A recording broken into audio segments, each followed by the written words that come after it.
வணக்கம் மக்களே, welcome to a channel the night watchman கொனாசியஸ். ஸோ நேற்று மேட்ச் எக்ஸைட்டிங்காக போச்சு.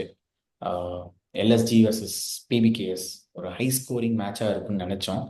பட் ஆனால் ஹை ஸ்கோரிங்காக இல்லை. அண்ட் பிபிகேஎஸ் கம்ப்ளீட்லாக அவுட் ஃபாக்ஸ் பண்ணிட்டாங்க எல்எஸ்ஜியை in all three departments. And project Ponting or project punter is on அப்படிங்கிற மாதிரி சொல்லலாமா? கிரிஷ், உன்னோட தாட்ஸ் என்னன்னு சொல்லு.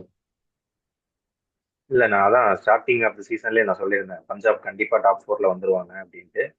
இன்னொன்னு என்னன்னா எல்எஸ்ஜி வந்துட்டு நேற்று அவங்க அந்த டக்குன்னு விக்கெட்ஸ் விட்ட உடனே ஓரளவு நல்லா தான் ஆடி அந்த 171 கொண்டு வந்தாங்க. அப்துல் ம். சமத், கேமியோ, ஆயுஷ் பதானி எல்லாம் ஆடினது 171, ஒரு 20 to 25 ரன்ஸ் ஷாட். ஒரு 190க்கு மேல இருந்திருந்தா கொஞ்சம் நல்லா இருந்திருக்கும். பட் அதே மாதிரி பந்த் திரும்பி அந்த கேப்டன்சி மிஸ்டேக்ஸ் பண்றாரு. ஷார்துல் தாக்கூருக்கு ம். ஒரு ஓவர் தான் கொடுத்தாரு. அவருக்கு ம். ஃபர்ஸ்ட் ஓவர் கொடுத்துட்டு உடனே ஸ்பின்னுக்கு போயிட்டாரு. அது ஏன்னு தெரியல.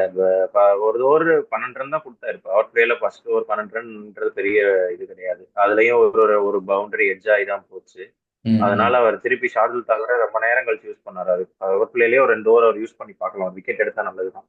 ஏன்னா அதுதான் விக்கெட் பந்த் எடுத்திருக்கான். கொஞ்சம் லாஸ்ட் லாஸ்ட் ரெண்டு மேட்ச்ல விக்கெட் எடுத்திருக்கான். ஸோ அதனோட go to bowler, power play பவுலர்னா கொடுக்கலாம். ஒரு லாங் ரன் 2 ஓவர் கூட போட விடலாம் அப்படின்னு ஐடியா.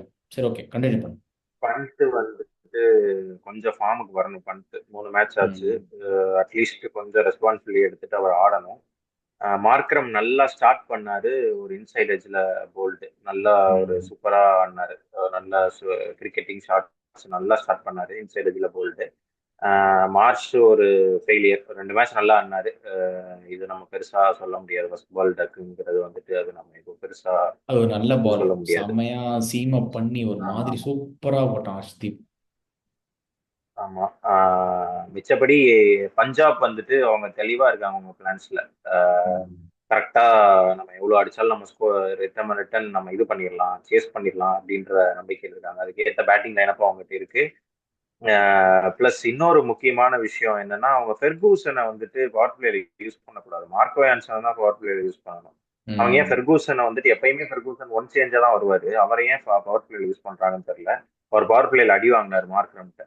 அதுதான் ம். ஃபெர்கூசன் அந்த ஒரு சேஞ்ச் மட்டும் அவங்க மாத்திக்கணும். மிச்சப்படி பஞ்சாப் வந்துட்டு பெர்ஃபெக்டா தான் இருக்கும். ம். ஓகே. பெர்குசன் மேபி ஒரு எக்ஸ்பிரஸ் ஸ்பேஸ் அந்த விக்கெட்ல மேபி சரி ட்ரை பண்ணலாம் அப்படிங்கிற ஒரு ஆப்ஷனாக இருந்திருக்கலாம். ஏன்னா அதனால பெர்குசனே ஆடினாங்க. ஏன்னா லாஸ்ட் 11 போன மேட்ச் விளாண்ட 11 சூப்பராக இருந்தது. ஸோ அந்த சேஞ்சே தேவையில்லைங்கிற மாதிரி தான் இருந்தது. பட் ஆனால் மாற்றினாங்க. அண்ட் மேபி உமர் சாய் வந்து அதை விட கொஞ்சம் ஒரு எக்ஸ்பிரஸ் ஸ்பேஸுக்கு போகலாம் அப்படிங்கிற மாதிரி ஒரு ஐடியாவாக இருந்திருக்கும். அதனால தான் பவர் பிளேலே கொண்டு வந்தாங்க. அண்ட் ஈவன் நல்லா ஆடிட்டு இருந்த மார்க்கிரம் விக்கெட்டை சூப்பராக எடுத்தார். ஸோ அது நல்ல இதுதான். அண்ட் குயிக் விக்கெட்ஸ் விட்டுட்டாங்க. அதுதான் அவங்களால எப்போ ஒரு பார்ட்னர்ஷிப் பில்ட் பண்ணி கொஞ்சம் ஸ்டிச் பண்ணி கொண்டு போகலான்னு பார்க்கும்போது அங்கே ஒரு விக்கெட். அடுத்த பார்ட்னர்ஷிப் பில்ட் பண்ணி போகலான்னு ஆயுஷ் ஒரு 40 ரன் அடிச்சான் ஒரு 35 30 பால்ல. திரும்ப கொஞ்சம் டேக் ஆன் பண்ணான்னு பிளான் பண்ணும்போது அந்த விக்கெட். ஸோ விக்கெட் மேலே விக்கெட் வந்ததுனால 170 நல்ல ஸ்கோர் தான். பட் ஆனால் அவங்க இது மாதிரி தான் நம்ம தூள் படம் தான் இதையாடா எவ்வளோ ஓட்டிட்டு இருந்தீங்கன்னு ஊதி தள்ளின மாதிரி. பிரப் சிம்ரன் அண்ட் இது செம்ம ஸ்டார்ட். பிரப் சிம்ரனோட பேட் ஃப்ளோலாம் பாரு, செம்மையா இருக்கும். ஒரு கவர் டிரைவ் ஒன்று அடிச்சான் பாரு. ஒரு ப்ராப்பர் அத்தான்டிக் செம்மையா அவன் விளையாடுறது பயங்கர எலிகன்ஸா இருக்கு. பார்த்துட்டே இருக்கலாம் அப்படிங்கிற மாதிரி. அண்ட் ஒரு அன்ஆர்த்தரிக் ஷாட்ஸோ இருக்கட்டும், ஒரு விஷ்ணாவோட ஷாட் அடிச்சுவான்ல, இப்படி வந்து ஃபுல் டாஸ் ஃபுல் இதாயிட்டான். அதை ஃபுல் டாஸ் அவன் போட்டு இது பண்ண பார்த்தான். அதையுமே லேட்டா ஆடி பின்னாடி தட்டி தட்டி விடுறது. அப்புறம் ஃப்ரண்ட் ஆஃப் இது. ஸோ சூப்பரான பேட்டிங். அண்ட் அந்த அந்த இம்பாக்ட் கிரியேட் பண்ணிடலாம் பார்த்தியா? 22 balls 50. ஸோ அதுதான் ஒரு ஓப்பனிங் பேட்டர் கிட்ட. நீ 100 அடிக்க வேண்டாம். நீ 55 balls 100 அடிச்சாலே வேஸ்ட் டீமுக்கு. ஆனால் 22 balls 50 அடிக்கிறது தான் டீமுக்கு ஒர்த்து. ஸோ அதை வந்து பிபிகேஸ் திரும்ப திரும்ப ப்ரூவ் பண்ணுறாங்க. அண்ட் ஒன் மோர் பாயிண்ட் என்னன்னா, அந்த ஸ்ரேயாஸ் ஐயர் என்னடா பேய் ஃபார்ம்ல இருக்கான். சாம்பியன்ஸ் ட்ராஃபிலும் செம்ம பெர்ஃபார்மன்ஸு. Back to back 50. போன தடவை 97 நாட் அவுட்டு, இந்த தடவை 50 நாட் அவுட்டு. ஸோ எனக்கு கேட்டால் ஆரஞ்சு கேப் கண்டெண்டரில் எல்லாருமே சுப்மான் கில், விராட் கோலி பேசிகிட்டு இருந்தோம். என்னை கேட்டால் ஸ்ரேயாஸ் ஐயர் டெஃபினெட்லி ஆன். எனக்கு எனக்கு ஏன்னா ஒன் டவுன் வேறு வர்றான். ஆப்வியஸாக ரெண்டு பேருமே அட்டாக்கிங் பிளேயர்ஸ். ஸோ ஆப்வியஸாக சீக்கிரமாக வந்துடுவான் ஸ்ரேயாஸ். ஸோ ஸ்ரேயாஸ் ஐயர் தான் எனக்கு என்ன பொறுத்த வரைக்கும் ஆரஞ்சு கேப்பு. ஸோ சூப்பராக ஆடிட்டு இருக்கான் இல்ல ஸ்ரேயாஸ் ஐயர். ம். ஸ்ரேயாஸ் ஐயர் வந்துட்டு ஒரு சிலருங்க மாதிரி ஆரஞ்சு கேப்புக்கெல்லாம் ஆட மாட்டான்னு தோணுது. அவன் வந்துட்டு டீமுக்கு இல்லடா, என்ன நான் தேவையோ வந்து அதுதான் ஆரஞ்சு பண்ணுவான். மேட்ச் ஆரஞ்சு கேப் ஆடுவான்னு சொல்லல. அவன் ஆடுறத பார்த்தா டெஃபினட்டா ஆரஞ்சு கேப் அவனுக்கு கிடைக்குன்னு சொல்றேன்.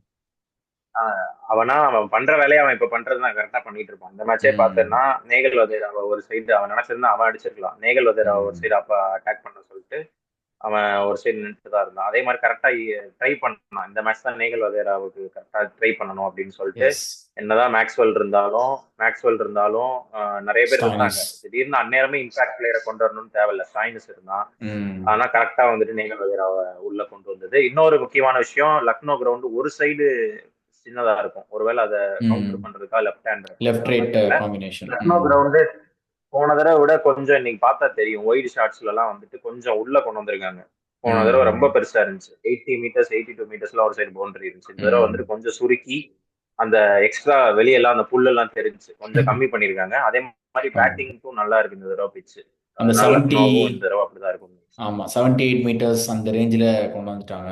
பேட்டிங்க்கு நீ சொன்ன மாதிரி ரொம்ப ரொம்ப லைட்டாக பவர் பிளே கொஞ்சம் ஸ்டாப் ஆகி வந்துச்சு. பட் மற்றபடி ரொம்ப போன தடவை இருந்துச்சு 120 130க்குலாம் சுருட்டிட்டாங்க. போன ஸ்பின்னர்ஸ்க்கு தடவை ரொம்ப ஹையஸ்ட் இதாக ஸ்கோரே இருந்துச்சு. 169 தான். ஒன் சிக்ஸ்டி அந்த நைன் தான் மாதிரி ஹையஸ்ட் இல்லை. ஸ்கோர் அங்க. இது முன்னாடியே சொல்லியிருந்தாங்கடா, ஏன்னா அந்த WPL நடக்கும்போதே பிச்சை இது பண்ணிட்டாங்க போல, ரீவாம்ப் ஆமா. பண்ணிட்டாங்க போல சொல்லியிருந்தாங்க அதே அதில் மாதிரி கியூரேட்டர்ஸ். இன்னொன்னு வந்துட்டு அந்த திக்வேஷ் ம்.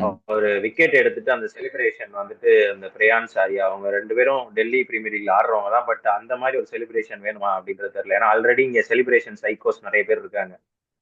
செலிப்ரேட் பண்றேன்ற பேர்ல கிரௌட பார்த்து இது காமிக்கிறது, சைலன்ஸ் பண்றது, காதை முடிக்கும்னு சொல்றது. ஆல்ரெடி நம்ம இந்தியன் கிரிக்கெட்ல செலிப்ரேஷன் சைக்கோஸ்னு ஒரு சில 2 3 பேர் இருக்காங்க. என் பேரை சொல்ல விரும்பல. அதுக்கு எக்ஸ்ட்ரா தேவையில்லாம எதுக்கு? இப்ப நம்ம வேற யார் நிறைய பேர் இருக்காங்க. ருத்துராஜ் செஞ்சுரி அடிக்கிறான், அவன் எப்படி செலிப்ரேட் பண்றான்? அதே மாதிரி சி. ருத்துராஜ் கேட்ச் பிடிக்கிறான், கப்பு ஜெயிக்கிறான். அதுதான் செலிப்ரேஷன்ன்றது அடுத்தவங்கள இது பண்ணாத மாதிரி இருக்கணும். இப்ப பத்திரான செலிப்ரேட் பண்றான், அவன் பாட்டுக்கு இது பண்றான். வேற யாராவது போய் அது டிஸ்டர்ப் வந்து பண்றானா? இல்ல இல்ல அது ஓகேடா. பட் ஆனா அது வந்து ஒரு ஒரு பர்சன் ஒரு ஒரு இண்டிவிஜுவலோட இமோட். ஸோ அதை அவங்க எப்படி வேணா எக்ஸ்பிரஸ் பண்ணலாம். சிறவில இல்லை, அது வந்து நம்ம நீ சொல்றது எக்ஸ்பிரஸ் பண்ண கரெக்ட் தான்டா. யாரையுமே அஃபெக்ட் ஆகாத மாதிரி பண்ணணும்னு சொல்ற. I can understand. ஆனா அது சில பேர் கொஞ்சம் அக்ரெசிவா இருப்பாங்க, சில பேர் கன்சர்வேட்டிவா இருப்பாங்க, சில பேர் 100 அடிச்சாலும் கை காமிச்சு அடிபட்டு போயிட்டே இருப்பாங்க. அந்த மாதிரி அதை வந்து நம்ம சொல்ல முடியாது. ஆஹா. அன்டில் நீ அன்லெஸ். தனியா நீ ம். செலிப்ரேட் பண்ணு. இப்ப ம். தீக்ஷனா வந்துட்டு விக்கெட் எடுத்துட்டு இப்படி வெளில விடுவாரு, அது யாருக்கும் ஹர்ட் பண்ண போறது இல்ல. ஒருத்தன் முன்னாடி போய் ஓன்னு கத்துறது, அதுதான். போன தடவை ஹர்ஷித் ராணாவுக்கு ஃபைன் போட்டாங்க. ஆமா ஆமா. அந்த ம். கிஸ் கொடுத்து அதே மாதிரி இவனுக்கு போடுவாங்கன்னு நினைக்கிறேன். ஸ்டார்டிங் ஸ்டேஜஸ்லயே ஆமா ஆமா. இதெல்லாம் வந்துட்டு கொஞ்சம் இப்பதான் விளையாட ஆரம்பிச்சிருக்காங்க. அதெல்லாம் கொஞ்சம் பார்க்கணும். ஏன்னா ஆல்ரெடி இல்லடா, இருக்கிற மேபி. சைக்கோஸையே இங்க இது பண்ண முடியல. இல்ல இல்ல எனக்கு என்னன்னா அதுதான் மேபி சொல்றேன். அவங்க டெல்லி இதுல ஆட்டினதால மேபி அவங்களுக்குள்ள ஒரு சின்ன ஒரு பேண்ட்ரா கூட ஃப்ரெண்ட்லி பேண்ட்ரா கூட இருந்திருக்கலாம். தெரியல நமக்கு. மேபி இல்ல ஒரு இதுல முறைச்சிட்டு பார்த்தா தான் போய் லார்ஜர் இது பிக்சர்ல பண்ணான் பார்த்தா 2 பேரும். தெரியும். ம். முறைச்சிட்டு தான் போய் பார்த்தான் அவன். அதுதான் அதை கொஞ்சம் அவன் கண்ட்ரோல் பண்ண. அவனா வந்துட்டு செலிப்ரேட் பண்ணிக்கிட்டா பிரச்சனை கிடையாது. அதுதான் இப்ப கலீல் அகமது செலிப்ரேட் பண்றான், ம். பத்திரானா செலிப்ரேட் பண்றான், தீக்ஷனா செலிப்ரேட் பண்றான். அதெல்லாம் யாருக்குமே தீக்ஷனா வந்துட்டு வில்லு விடுவான். அது மாதிரி நிறைய பேர் இருக்கு. இப்ப இந்த இவன் அசரங்கா எடுத்துட்டு இப்படி நான் யாரா ஏதாவது சொன்னாங்களா அவனை? அவன் ம். எல்லாமே அவன் விக்கெட் எடுத்துட்டு எடுத்துட்டு இது பண்ணான். அதுதான் அடுத்தவங்களை இது பண்ணாம இரிட்டேட் பண்ணாம இருக்கணும் செலிப்ரேஷன். அதுதான். புரியுது. ஓகே. அது எப்படின்னு தெரியல. இன்னும் ஃபைன் எதுவும் போட்டிருக்காங்களா என்னன்னு தெரியல. ஸோ வெயிட் பண்ணி பார்ப்போம். ஸோ பாசிட்டிவ்ஸ் ஃப்ரம் LSG ஏதாவது இருக்கா? தோத்துருக்காங்க, பட் நான் ஸ்டில் எனி பாசிட்டிவ்ஸ்? எல்எஸ்ஜி வந்துட்டு அவங்க மிடில் ஆர்டர் கொஞ்சம் இன்னைக்கு அவங்களுக்கு கை கொடுத்துருக்கு. அந்த இது கொஞ்சம் ஒரு ம். பாசிட்டிவா எடுத்துருக்கலாம். ஏன்னா ஃபர்ஸ்ட் 2 மேட்சுமே வந்துட்டு டாப் ஆர்டர் அடிச்சாங்க. மார்ஷ், நிக்கலஸ் ம். ம். புரான் எல்லாருமே அடிச்சாங்க. இந்த தடவை நிக்கலஸ் புரானும் ஓரளவு கொண்டு வந்தாரு. பந்த் மட்டும்தான் 3 இதுல ஃபெயிலியர். மிச்சபடி எல்லாருமே ஓரளவு ம். கான்ட்ரிபியூட் பண்ணிட்டாங்கன்னு தான் தோணுது. மார்க்ரமும் பந்த் மட்டும் கொஞ்சம் அவங்களுக்கு ஸ்டாண்ட் அப் பண்ணாங்கன்னா கொஞ்சம் நல்லா இருக்கும்.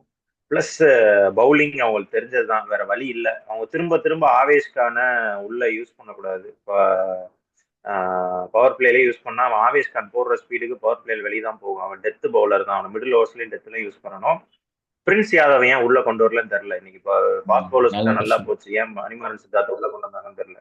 அவங்க ம். இருக்கிற சோர்ஸ் இன்னும் கொஞ்சம் செகண்ட் மேட்ச் எப்படி யூஸ் பண்ணாங்களோ அந்த மாதிரி கொஞ்சம் கரெக்டா யூஸ் பண்ணணும். அப்படி எதுவுமே வாய்ப்பு இல்லை, ஒரு 145 ம். பிளஸ் ஸ்பீடு வேணும்னா அவங்க மார்க்கரம் உட்கார வச்சுட்டு சமார் ஜோசப் உள்ள கொண்டு வந்தா மட்டும்தான் உண்டு. வேற வழி கிடையாது, ம். அவங்களுக்கு வேற ஆப்ஷனே இல்ல இல்ல, கிடைக்காது அவங்களுக்கு. ஷமார் ஜோசப் போறதுக்கு எனக்கு கேட்டா பிரின்ஸே நல்ல ஆப்ஷன். அதனால இன்னொரு ஸ்ட்ராட்டஜிக்கல் எரர் என்னன்னா, நீங்க சித்தார்த் மணிமாறனை நீங்க பவர் பிளேலே போட வச்சிருக்கலாம். ஏன்னா 2 பேரும் கொஞ்சம் நல்லா ஹோல்ட் பண்ணி, கிரிப் பண்ணி டர்ன் பண்ணுவான்.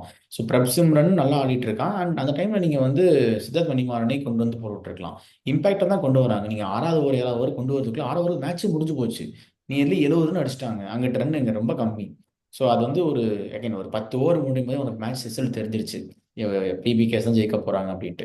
அதுக்கு மேல நீ போராடுறதுக்கு உள்ள வரும்போதே பிளான்ஸோட வந்து யார் யாருக்கு மேட்ச் அப் எப்படி எடுக்க போறோங்கிற பிளானோட வந்து மேபி ஒரு இயர்லி 2 விக்கெட்ஸ் 3 விக்கெட்ஸ் பவர் பிளேலே எடுத்து இப்போ ஸ்ரேயாஸ் ஐயர் அண்ட் பிரப்சிம்ரன் ஒன்று ஒரு விக்கெட் எடுத்திருந்தீங்கன்னா அவங்கள நீங்கள் ஒரு பேக் ஃபுட்டில் போட்டுருந்துருக்கலாம்.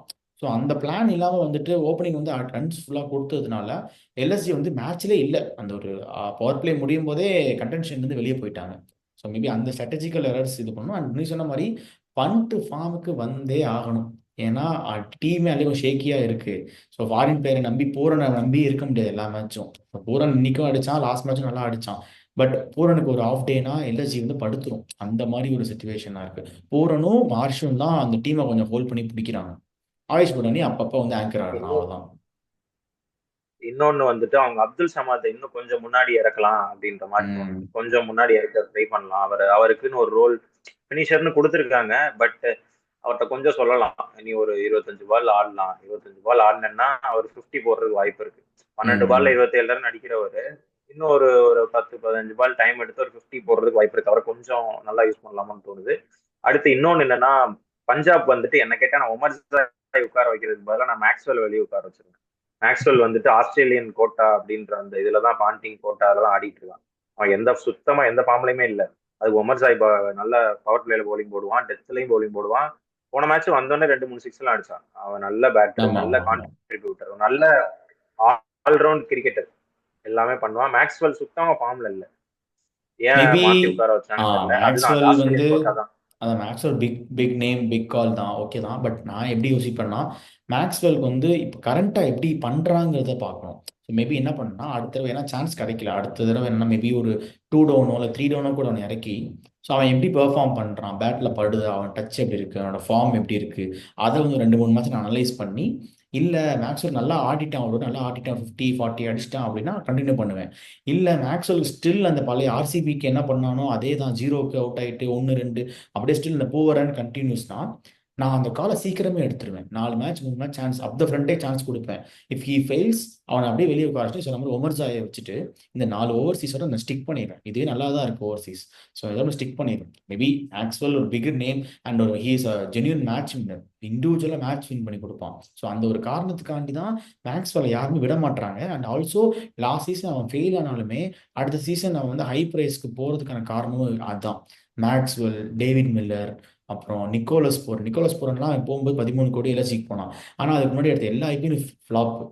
பட் ஆனால் அவன் பிக் மேட்ச் பிளேயர். அந்த ஒரு இம்பாக்டுக்காக தான் ஈவன் இப்போ நீங்கள் மேக்ஸ்வெல்ல வெளியே விட்டாலுமே அடுத்த இதுக்கு நல்ல கோடி ஒரு 10 கோடிக்கு மினிமம் குறையாம போவான். ஏன்னா அந்த ஒரு வேல்யூ இருக்கு. ஈவன் அந்த பெர்ஃபார்மன்ஸை நீ பார்க்கலன்னா கூட அந்த ஒரு மேட்ச்ல முடிச்சு கொடுப்பாங்க நம்பிக்கை. மேபி இப்படி வேணா ட்ரை பண்ணி பார்க்கலாம். ஒரு 4 மேட்ச் அவன் முன்னாடி ஆட வச்சுட்டு எப்படி ஆடுறான்னு பார்த்துட்டு டிசைட் பண்ணலாம். ஓகே. ஸோ பிபிகே சைடில் லாஸ்ட் பாயிண்ட் நம்ம இதை பேசிடலாம். பிபிகே சைட்லேருந்து ஏதாவது points to change, points to improve ஏதாவது அபார்ட் ஃப்ரம் மேக்ஸ்வெல்? இல்ல இல்ல அவங்க பெர்ஃபெக்டா தான் இருக்காங்க. பிளஸ் அவங்களுக்கும் டெத் பவுலிங் அப்படின்றது கொஞ்சம் கன்சர்ன் தான். நான் ம். ஹர்ஷதீப் வந்துட்டு சமாத் பாத்தீங்கன்னா 21 ரன் அடிச்சார் அந்த ஓவர்ல. அவங்களுக்கு டெத் பவுலிங் ஒரு கன்சர்ன் தான். மார்க்கோ ஆன்சன் இப்ப கொஞ்சம் நல்லா போட்டுட்டு இருக்கான். அவன் ஆமா, 27 ஆமா. போன மேட்ச் நல்லா போட்டான். நல்லா போட்டான். அந்த ஒரு கன்சர்ன் தான். இந்த கிரவுண்ட்லயே 20 ரன்னுக்கு போகும்போது இன்னும் கொஞ்சம் சின்ன கிரவுண்ட்ல எல்லாம் போகும்போது அவங்க எப்படி அடி வாங்குவான்ற அது மட்டும் கொஞ்சம் அவங்க ஃபிகர் அவுட் பண்ணணும். சகல் வந்துட்டு கொஞ்சம் பழைய சகலா இல்ல. கொஞ்சம் லைட்டா தான் இருக்காரு. இந்த மேட்ச்சுக்கு பெருசா அவருக்கு ரோல் இல்ல. போன மேட்ச்ல அடி வாங்கினாரு. அந்த பவுலிங் என்னதான் இருந்தாலும் பஞ்சாபுக்கு பேட்டிங் ஸ்ட்ராங்கு. கொஞ்சம் அந்த பவுலிங் இன்னும் கொஞ்சம் அந்த வீக்னஸ் இருக்கு. பட் அதை அவங்க பேட்டிங் வச்சு கவர் பண்ணிடுவாங்க அப்படின்னு தான் எனக்கு தோணுது. Okay, super. ஸோ இப்போ நல்ல ஒரு சிட்டிங் மேட்ச் அண்ட் பஞ்சாபுக்கும் நல்ல ஒரு 2 வின்ஸோட நல்ல மொமெண்டமோட இருக்காங்க. சி அடுத்த மேட்ச் எப்படி போகுதுன்னு பார்ப்போம். ஸோ இதோட நம்ம ரிவ்யூ முடிச்சுக்கலாம். So next match SRH versus KKR versus SRH. So Eden gardens நடக்க போகுது. அந்த மேட்ச் ப்ரிவியூவில் நாங்கள் 2 பேரும் மீண்டும் வந்து உங்களை சந்திக்கிறோம். So until and then we are all signing off from the duo VJ and Krish. Thank you and bye bye.